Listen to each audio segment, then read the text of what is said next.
روایتوں کے مطابق قوم جنات کو دنیا میں بسایا گیا اور یہ حضرت آدم کی پیدائش سے 50,000 سال قبل کا زمانہ تھا۔ بہت جلد یہ جنات سرکش ہو گئے اور خدا کے نافرمان بن گئے۔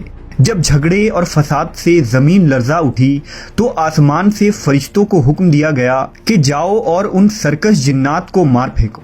لہٰذا اس کائنات میں پہلی خون ریز جنگ ہوئی۔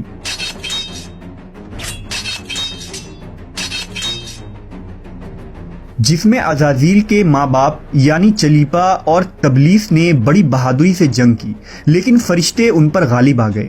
فرشتوں کا وار ان جناتوں پر اس طرح پڑتا کہ وہ اشک کھا کر گر پڑتے۔ اسی جنگ کے دوران عزازیل کے ماں باپ مارے گئے اور قوم جنات کے سرکش جنوں کو قیدی بنا لیا گیا۔ ان قیدیوں میں شہزادہ عزازیل بھی تھا۔ فرشتے جب اسے بارگاہ الہی میں لائے تو ان کو حکم ہوا کہ عزازیل کی بہترین تربیت کرو۔ چنانچہ فرشتوں نے عزازیل کی تربیت بہترین انداز سے کی۔ عبادت، ریاضت کے طریقے اور آداب سکھائے گئے۔ اس طرح وہ بہت جلد اللہ کا مقرب ترین بندہ بن گیا۔ ایک وقت ایسا آیا کہ عزازیل اللہ کا سب سے چہیتا، عبادت گزار، ریاضت کرنے والا اور زاہد بندہ تھا، جس میں اس کا کوئی ثانی نہ تھا۔ حکمت و دانشوری میں بھی اسے کمال حاصل تھا۔ عزازیل اپنی عبادت و ریاضت کی وجہ سے اس درجے تک پہنچ چکا تھا کہ اسے فرشتوں کا معلم مقرر کر دیا گیا اور آسمان والے اسے عابد کہہ کر پکارنے لگے۔ حضرت کعب بن احبار کا بیان ہے کہ عزازیل 40,000 برس تک جنت کا خزانچی تھا، 80,000 برس تک فرشتوں کا ساتھی رہا، 20,000 سال تک فرشتوں کو واز سناتا رہا۔ جس ممبر پر بیٹھ کر عزازیل فرشتوں کو درس دیا کرتا تھا، اسی ممبر کے نیچے حضرت جبرائیل، میکائیل، اسرافیل اور عزرائیل علیہ السلام بیٹھ کر اس کی درس و تدریس سنا کرتے تھے۔ لیکن اللہ کو بخوبی آگاہی تھی کہ یہ اصل میں لعین ہے اور ایک معین مدت کے بعد ذلیل ہوگا، اور اپنے انجام سے غافل اس عزازیل کا خاتمہ کفر کے حالت میں ہوگا۔ لہٰذا ایک روز عزازیل نے لوح محفوظ کو دیکھا کہ اس میں ایک عبارت تحریر کی گئی ہے جس کے الفاظ تھے کہ میں اللہ کی پناہ مانگتا ہوں شیطان مردود سے۔ اس عبارت کو پڑھتے ہی عزازیل غالباً 2000 سال تک روتا رہا، اور روایتوں کے مطابق قوم جنات کو دنیا میں بسایا گیا اور یہ حضرت آدم کی پیدائش سے 50,000 سال قبل کا زمانہ تھا۔ بہت جلد یہ جنات سرکش ہو گئے اور خدا کے نافرمان بن گئے۔ جب جھگڑے اور فساد سے زمین لرزا اٹھی تو آسمان سے فرشتوں کو حکم دیا گیا کہ جاؤ اور ان سرکش جنات کو مار پھینکو۔ لہٰذا اس کائنات میں پہلی خون ریز جنگ ہوئی۔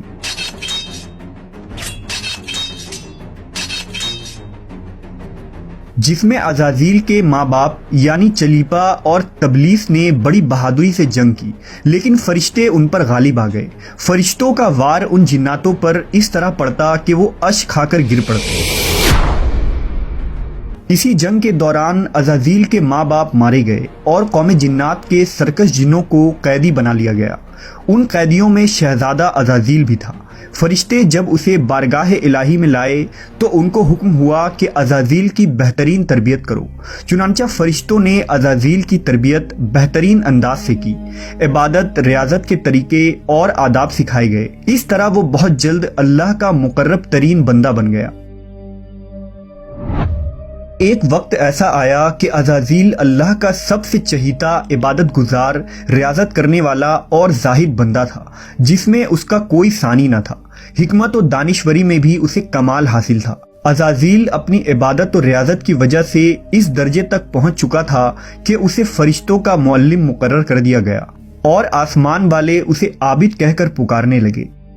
حضرت کعب بن احبار کا بیان ہے کہ عزازیل 40,000 برس تک جنت کا خزانچی تھا، 80,000 برس تک فرشتوں کا ساتھی رہا، 20,000 سال تک فرشتوں کو واز سناتا رہا۔ جس ممبر پر بیٹھ کر عزازیل فرشتوں کو درس دیا کرتا تھا، اسی ممبر کے نیچے حضرت جبرائیل، میکائیل، اسرافیل اور عزرائیل علیہ السلام بیٹھ کر اس کی درس و تدریس سنا کرتے تھے۔